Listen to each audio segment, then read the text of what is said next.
We continue to follow breaking news this morning. At least 6 people have died after a charter bus crash in North Little Rock on Interstate 40 traveling westbound. We know several other people were injured. They have been sent to local hospitals. Want to take a live look of what is happening right now. We do have a photographer who is on the scene. As you can see, EMT crews are still there. People are still working this scene. It is a very fluid scene, and we do have several people who work here that live in that area who had to travel through that traffic. Here's the first pictures of the bus crash itself, It looks like it is a Continental charter bus. As you can see, extensive damage to this bus. Incredible. Pat Walker, he was actually coming into work from North Little Rock this morning, so he ended up passing the crash, ended up seeing that scene. He saw debris on the roadways. He's coming in here right now to give us a little idea about what is actually going on near 67 and I-40. Let me show you here on the map. Okay. I came down off 67 highway, hit I-40. Okay. And first of all, it's 4 lanes through there. Sure. Only 1 lane's open. There's about 30 state troopers out there directing you to 1 lane. If traffic's moving fine, not a traffic issue. But starting at North Hills Boulevard, at that bridge, there was just a bunch of debris and stuff. And I thought, okay, I thought this is what it was. It looked like at first, like say a tractor trailer had hit the bridge somehow and lost its trailer. Because there was a flatbed trailer with like some kind of like casing underneath. It looked like a collapsed flatbed trailer. But then farther down the road, now go over by the Pentecostal church. Okay, here's the Pentecostal church. There's where the Pentecostal church is. That's where the bus is sitting. Kind of like half of it missing or half of it crushed down. Okay, so this is debris actually here, and the bus was down here by the Pentecostal church. This is actually about a quarter mile. This is where the bus is, about a quarter mile from the North Hills. Yeah, I don't know if it's 2 different accidents or something, led to something else or what, but it was just like pretty significant stretch of And it's got to be a scary scene to see this early in the morning, the magnitude of that crash. Yeah, you can see the crushed in back of the bus, as I think our photographer was showing there. Tons and tons of emergency vehicles.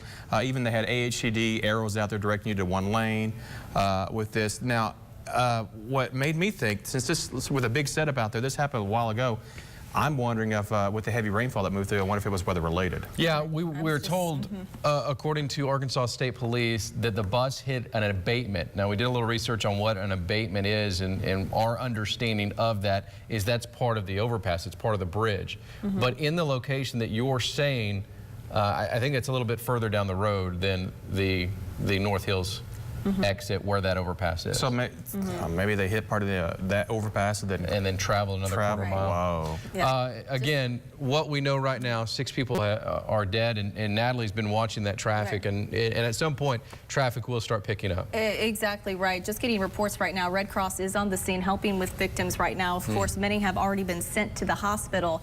I just got reports also that they opened up another lane, so they're starting to open up more lanes. But of course, as the looks of it, it looks like it's going to be taking a while to get things, not only the victims' help, but things cleaned up around that area too. And we are continuing to try to get as much information as we can.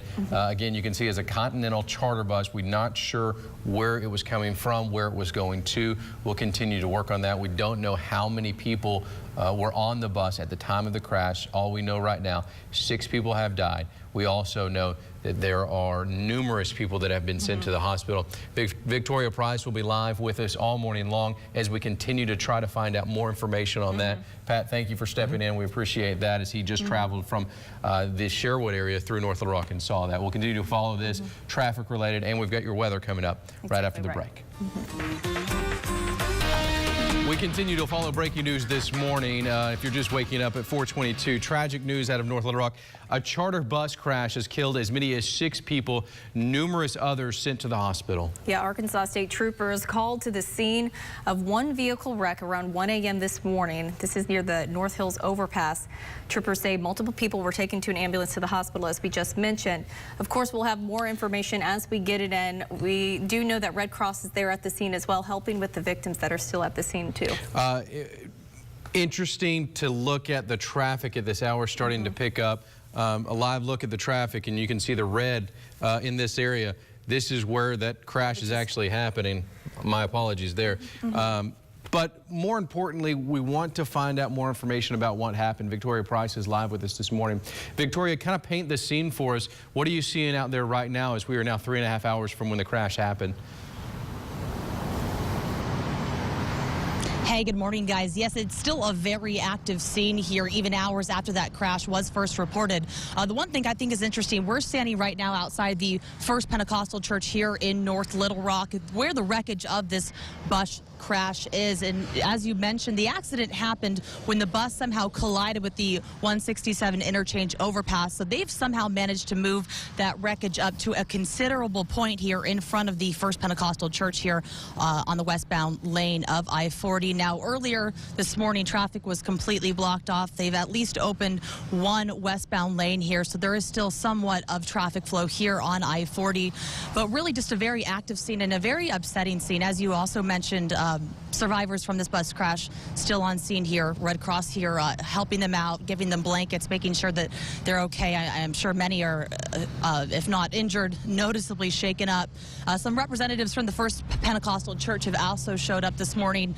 They're trying to get those survivors some help as well. So a very active scene here, just a very upsetting, heartbreaking scene. This bus is extremely mangled from what you can see here. Still crews trying to pull pieces apart here. They're taking this bus apart and just a very mangled mess, a very upsetting scene here. We will continue to remain on scene. I'm going to try to get some more information when some of these state troopers have an opportunity to speak with me. But for now, I'm going to send it back to you guys in the studio. Victoria, you mentioned that this crash actually happened closer to the North Hills exit. Is it your understanding, and again, I understand this is a very active early scene, is it your understanding that bus was actually moved down the road about a quarter mile? That's really, like I said, I have not been able to speak with troopers on scene because they are so busy right now. But that is what I would deduce from the situation. The little information we have been given from ASP said that the accident happened when the bus collided with the overpass of that 167 interchange, which, like you mentioned, is about a quarter mile down the road. So if we're out here in front of the First Pentecostal Church, all I can imagine is that they've somehow towed that up here. There is a tow truck on scene. So again, that hasn't been confirmed by ASP that it is. That's what I'm assuming, just given the circumstances out here right now. Victoria Price, thank you so much. We will continue to monitor that situation. We will be focused on exactly what happens next. I'm sure Victoria is going to try to talk to some of those people who were on the bus, maybe some of the responders, because church members are showing up to help out. A lot of things happening this morning. As we get more information, we'll bring it to you. We'll also be very active on social media this morning, bringing you that information. Yeah, one thing to keep in mind, this was around 1 a.m. It's been over 3 hours, still a very active scene. And you would imagine with Red Cross now on the scene, and you said folks from Pentecostal Church being there at the scene as well, that this would remain this way throughout the next couple of hours or so. So do expect traffic this morning again on I-40 westbound near the North Hills Boulevard location where that accident has taken place. Friday, November the 6th. Welcome to KARK 4 today. It is 5:30. We start with developing news if you're just waking up at 5:30. Unfortunate news that we have to tell you about. A bus traveling from Michigan to Texas carrying 22 people crashes in North Little Rock, killing 6 people. And Pat Walker, you drove through that area. I guess it was about 3:30, an hour and a half, 2 hours after the accident happened. What'd you see? Well, what I saw, first of all, was just the amount of lights, the amount of response to 20 maybe state police officers out there, all the lights, AHTD lights directing traffic as well. And you realize this is something big. And you come up, I came up to the North Hills Bridge, the overpass there, and I said, wow, you know, there's stuff all over the roadway. We only had one lane. That's 4 lanes there. But only one lane on I-40 westbound was open, and that was the inside lane, the interior lane.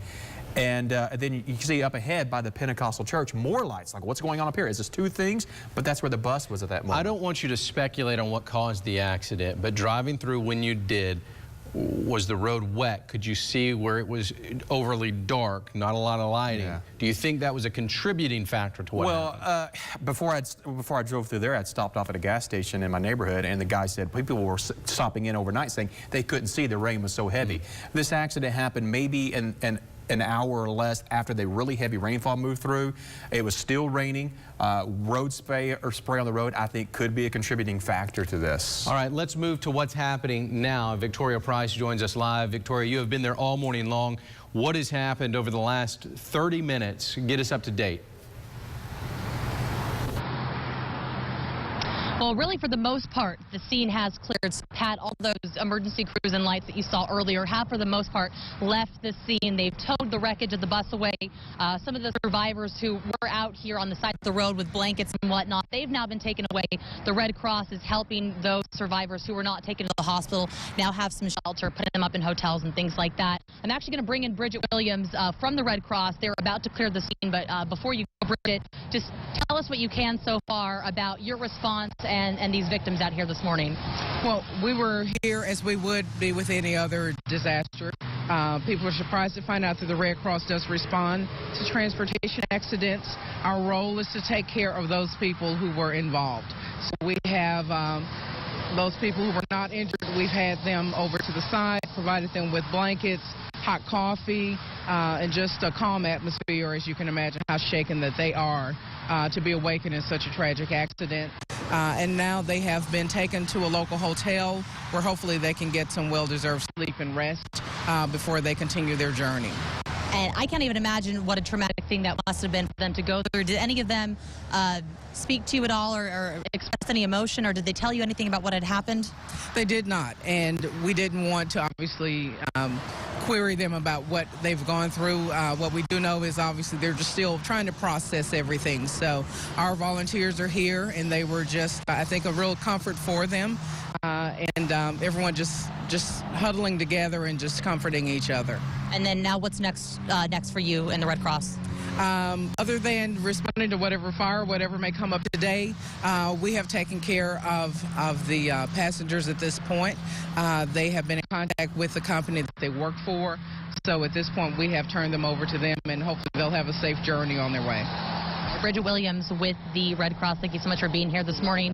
When we first arrived on scene, there was also a representative with the First Pentecostal Church that was just pulling up. They had heard something about what happened, didn't know the specifics, just knew that something really terrible had happened right in front of their church. So I believe they were offering some assistance as well. I think the Red Cross kind of swooped in and took over. I see that response from the church out here in North Little Rock as well. The scene, again, mostly cleared. Most of the lights are gone right now, but the investigation is still very early, very ongoing. ASP trying to update us when they can, but obviously their priority is to get the facts straight for themselves and then pass along those facts to us. So we will continue trying to get more information for you guys, but for now, Aaron, I'm going to send it back to you in the studio. Victoria, thank you so much. Very difficult to report on stories like this, and we appreciate that, Victoria. Thank you. Again, the Arkansas Red Cross, they're saying that their job right now is to take care of the victims. They have moved those victims to local hotels. Some are in the hospital. 6 passed away of 22 traveling from Michigan to Texas who crashed in a bus, a charter bus, in North Little Rock. Yeah, I think we're 7 are in the hospital. Is that right? I have not heard exact numbers, but it is one thing that I do like to hear. Not only did the Red Cross show up, this is the First Pentecostal Church, how quickly Arkansans show up to support anything that happens in the middle tragic. of the night. In the middle of the night. First and foremost, this is a tragedy. Upon arriving at the scene, there were 6 fatalities. So our thoughts and prayers go out to these families who lost their loved ones this morning. Half a dozen people are dead, 6 others injured after a charter bus crashes early this morning in North Little Rock. Good afternoon. I am Aaron Nolan. And I'm Suzanne Bruner. Arkansas State Police say the bus was traveling from Michigan to Texas when it crashed in Arkansas. Here's what we know about the tragic circumstances right now. The accident happened around 1 this morning along Interstate 40. The bus reportedly left the roadway and hit the North Hills overpass. 22 people on board, mostly speaking Spanish. State police say the 6 victims who were injured have been treated and released from 2 Little Rock hospitals. Arkansas State Police, along with the American Red Cross, as well as the State Highway Department, holding a news conference this morning giving details about that crash. Arkansas Today's Victoria Price was at that meeting. She has more on the accident. First and foremost, this is a tragedy. A horrific bus crash on Interstate 40, taking 6 lives and injuring even more early Friday morning. 3 people were ejected from the bus. 1 was partially ejected, and 2, the fatalities were still in the bus. The wreck happened around 1 a.m. State police say this charter bus traveling westbound on 40 in North Little Rock collided with one of the barriers on the North Hills overpass. The bus, with 22 people aboard, then continued for a few hundred more feet before stopping along the interstate. We are in the process of providing mental health support for them. Understandably, everyone is pretty traumatized by this event. The Red Cross is now providing shelter for the survivors who were en route from Monroe, Michigan to Laredo, Texas. We're told many passengers on board did not speak English, forcing the Mexican consulate to step in to help. They helped us with at the scene with our language barrier and identifying. We weren't able to do that at the scene without their help. No word yet on what could have caused the crash, but state troopers do not believe alcohol was a factor. The NTSB is conducting an investigation of its own as well. Our thoughts and prayers go out to these families who lost their loved ones this morning. Victoria Price reporting. It is worth noting that investigators tell us it was raining when the crash occurred and the roads were wet. Here's what little we know about the driver. Roberto Vasquez is 28 years old. He's from Monroe, Michigan, and works for the owner of the bus. State police say Vasquez was a licensed driver. He agreed to be tested for intoxicants. Police say they have no reason to think Vasquez was drinking or on drugs. And while the charter bus involved in the accident featured the logo of Continental Charters, the owner of that company and state police confirmed the bus was sold recently to a different company operating out of Florida. Marcy Manley joins us in the studio. Marcy, you've been digging into the safety and background of this company. What do you know right now? Well, according to records we were able to find, Vasquez Citrus and Hauling, the company state police saying now owns the charter bus, employs about 400 people, and provides foreign migrant workers to growers in Michigan, North Carolina, and California. Now, taking a look at its safety profile with the Federal Motor Carrier Safety Administration, you can see that we're going to first look at vehicle maintenance. And what we have found is that the company had 20 maintenance violations across 7 vehicle inspection reports, which qualifies it for intervention by the Safety Administration. When it comes to crashes, we're going to go to unsafe driving here and get a look at that so we can see its on the road performance. And according to this, it has had 2 total crashes in the time that was reviewed. Now, something that I do want to point out here, none of those violations for the vehicle maintenance were serious, but this could be a serious issue. As you see here, the company says that it is carrying passengers as part of its cargo carried and that it's registered to do so. But one of the issues is that right here you see the licensing and insurance information shows that no licensing and insurance information is on file for passenger cargo with this administration. Now, that isn't to say it doesn't exist, but it's not currently on record up in D.C., and that could be a big issue if it's found out that it doesn't have those required coverages. Now, drivers that operate these types of buses are required to have a passenger CDL license. State police haven't confirmed if the driver in this case did have that license. Ultimately, though, it's the company's responsibility to ensure drivers meet all requirements and follow safety standards. Guys, back to you. Marcy, thank you so much. As we mentioned, law enforcement got the call of this accident around 1 o'clock this morning. Yeah, police communication shows some of the chaos that unfolded in the moments that followed. Take a listen. We have an accident 40 westbound near the big church, multiple critically injured. Heard all that traffic to 67, then they have to go around. Like it's about a half a mile accident thing. We made contact with Red Cross. The bus is on its wheels, but it's got significant damage to the top and side. We will have continuing coverage on the deadly charter bus crash. Be sure and look for updates on the air as well as on this website, and you can click on Arkansas Today. When tragic news broke out of North Little Rock, 6 people have died. KARK4 Today was first on the air at 4 a.m. with all of the information. We've got to get to breaking news. A charter bus crashed on Interstate 40. First live on the scene. Here's the first pictures of the bus crash. A very active scene. Telling the important stories of Arkansans there to help survivors of this heartbreaking accident. We're working to just take care of their immediate needs. Obviously, people are pretty shaken up. And now, continuing coverage of the tragic North Little Rock bus accident from KARK. Now, from the station you count on for local news that matters. This is KARK 4 News at 6. Good evening and thank you for joining us tonight at 6 o'clock. I'm Bob Clausen. Arkansas State Police and the National Transportation Safety Board investigating that deadly charter bus crash. We've got team coverage from the crash site tonight, also the towing area in North Little Rock. Hillary Hunt and Jesse Jr. covering those vantage points. And standing by, we'll also have in-depth coverage on safety record of the bus company by investigative reporter Marcy Manley. But first, let's go ahead and take a look at what we know so far. We have learned that the bus was traveling from Monroe, Michigan to Laredo, Texas, so it was involved in some sort of a collision here. That crash happened around 1 a.m. in North Little Rock along Interstate 40. 6 people were killed, another 6 injured, with a total of 22 people on board, mostly Spanish-speaking. The Arkansas Red Cross is providing mental health services for survivors, and the bus company is providing hotel rooms for survivors as well. A lot of things happening here. This tragedy rocking the heart of Central Arkansas. KRK4's Hillary Hunt joining us now live from the tow yard in North Little Rock. And Hillary, the bus sits at that yard, and it will no doubt be a center of the investigation. That's right, Bob. The key piece to this investigation is that bus that stays here at the J. Hook Towing Company. Now, I have been told it is not moving. You can see that garage back there. That's where they were backing in the bus. I want to show you some pictures that I caught on my Twitter. Take a look at some of these pictures. That was just before sun fell today as they were pushing that bus in there. They said the reason they're putting the bus away is to conserve that evidence. They said they do not want any tampering with that evidence. So they said the key is to put that bus away just in case of rain or other factors that could hinder that investigation. Now, I did speak with the owner of the towing company who said that investigation will kick off early tomorrow morning, where they will pull that bus back out and take it apart piece by piece. But take a listen to what some of those drivers said to the 911 dispatcher this morning. There's a second body. Where?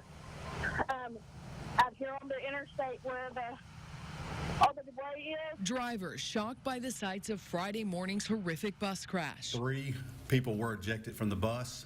1 was partially ejected, and 2, the fatalities were still in the bus. The twisted wreckage from the accident now in a North Little Rock tow yard as Arkansas State Police and the National Transportation Safety Board combed through the remains. The bus continued along the barrier until it struck the North Hills overpass. The deadly bus crash on Interstate 40 happened around 1 a.m. Friday while the bus was traveling westbound in North Little Rock. The accident claiming the lives of 6 and injuring others. First and foremost, this is a tragedy. 22 migrant workers were on board the 47-passenger bus heading from Monroe, Michigan to Laredo, Texas before the trip came to a screeching halt. As for what caused the accident, that still remains unknown. The Arkansas State Police has accident reconstruction specialists. They were on the scene last night. They will investigate the accident according to Arkansas state law, and then any federal violations or equipment problems with the bus will be investigated by the National Transportation Safety Board. Now, like I said a little bit earlier, that investigation continuing tomorrow morning. The owner of the towing company told me that state police and NTSB will be back on site right here at this towing company to take apart that bus and continue their investigation. Now, I asked state police what could have been a factor to cause such an horrific crash. I asked whether it was maybe drugs or alcohol with the driver, and what they told me is that it appears that alcohol is not a factor, but the driver did freely submit to a test, so things are still going to be coming out about this investigation. They're hoping to find what actually caused this accident. Live in North Little Rock, I'm Hillary Hunt. I'll send it back to you guys. All right, Hillary, thanks very much. Yeah, we're still very early on in this investigation. Authorities say 19 immigrant workers were on the bus heading to Texas. Red Cross officials say survivors are being taken care of at a Little Rock hotel. We spoke to some of those on board and share now how most of them were asleep when the bus crashed. I woke up and we got off the bus because everything had already happened. It's bad because these are people I knew. Passengers say for some it was the first time they were traveling this far for work. Mexican consulate officials are now working to notify families of those involved. Continental Charters is the name that's visible on the bus. You see it right there. But state police confirmed the bus was recently sold to a Florida-based company, despite still operating under the DOT number of its previous owner. KRK4's Marcy Manley working for you, digging into the safety record on the road of this particular company. Marcy, what did you find out as far as the bus goes, the company, and perhaps the driver? Well, Bob, Vasquez Citrus and Hauling provides foreign migrant workers to growers in Michigan, North Carolina, and California. It employs around 400 people and operates a fleet of 6 vehicles, including 3 buses. It's not rated by the Federal Motor Carrier Safety Administration, but there are some red flags on its safety profile. According to the Federal Motor Carrier Safety Administration, Vasquez Citrus and Hauling has only 2 crashes on its record from the past 3 years. But a slew of vehicle maintenance violations, 20 over 7 vehicle inspections, places it on a heightened safety inspection schedule with the agency. The profile shows 5 driver violations, none of them serious, which included a driver being under 21 years old and 2 violations on hour compliance on the road. The biggest red flag that needs clarification at this point is that despite being registered as operating passenger transport, there appears to be no passenger licensing and insurance information on file. That could be a big issue if it turns out the company didn't meet those requirements and was transporting passengers across state lines. And speaking to that last point, if it comes to light that they didn't have that licensing information, that meant that they were operating without authority, and that could be a big problem. Drivers of commercial vehicles like this do have to have commercial passenger driver's licenses. Now, we asked state police if the driver did have that licensure. They confirmed that he had a Michigan state driver's license, but didn't know the details as to whether it was a passenger CDL. Now, we've left messages with the owner of the company, but he has not returned our calls or emails. Bob, back to you. All right, Marcy, thanks very much. And Governor Asa Hutchinson among the people sending his condolences to the crash victims, issuing this statement saying, quote, "I was saddened this morning to learn of this tragedy. Our thoughts and prayers go out to the families of those injured and those lost." And safety concerns cropping up in light of this morning's interstate bus crash, especially about lighting at that specific area on North Little Rock Juncture. KARK 4's Jesse Junior joining us now with continuing our team coverage this evening with the safety aspect of this crash site that's out there. And you spoke to some folks who live nearby and a lot of folks who commute there, and they're not too comfortable with the lighting out there, are they, Jesse? No, they're not, Bob. I'm here right along the interstate, and right now is a perfect example of what people have been telling me all day. As you can see, you can only see me out here thanks to a light, and then cars thanks to their headlights and their brake lights. It is pitch black out here, and that's why some residents who live right down the road say they're scared to drive at night. We knew right where it was at. Dorothy and Clarence Morris have a front row view of Interstate 40, which means they were among the first to hear the fatal bus crash early Friday morning. I just heard sirens. Yeah. We're already in bed. They've lived with this view for 14 years. Traffic, and about once a month, they say accidents. Those wrecks happen, and when they happen, well, we heard. The couple rarely moves away from this spot, which they say is because of their age, but also their fear of driving when it's dark. Even when we come up here and the lights are not on, it's bad. Lighting has been a controversial topic in the area of the accident. Several years ago, the city of North Little Rock decided to not replace the lights at the I-30, I-40 interchange, which people said made the area more dangerous. It didn't seem prudent at the time to spend a lot of money to replace those lights with the potential that they would be relocated or taken down anyway. Bradley says even if these lights were working, it wouldn't have done the bus driver and his 22 passengers much good. The lights at the 30-40 interchange that some people have mentioned, you know, they're about a half-mile away, so they would have had no influence on the particular area where this accident occurred at all. Bradley says the lighting where the accident happened has common interstate lighting and doesn't consider it a city issue. It's a U.S. interstate, so the city really has no jurisdiction over the highway anyway. However, it is an issue for people like the Morrises, who like to watch the traffic go by, but don't enjoy being a part of it. People drive so fast, too, so that's another thing. And with talks of an I-30 expansion, I asked Bradley, what about replacing the lights out here now? He says city officials are still undecided about that, Bob. All right, Jesse, thanks very much. And just to wrap things up, charter bus crashing in North Little Rock early this morning, killing 6 folks, injuring 6 others. 3 of the victims were thrown from the bus. The 47-passenger bus was carrying 22 individuals traveling from Monroe, Michigan to Laredo, Texas. We're going to have continuing coverage on the deadly charter bus crash. Be sure to look for updates online and on the air. KARK 4 News at 10. We will wrap up all today's events.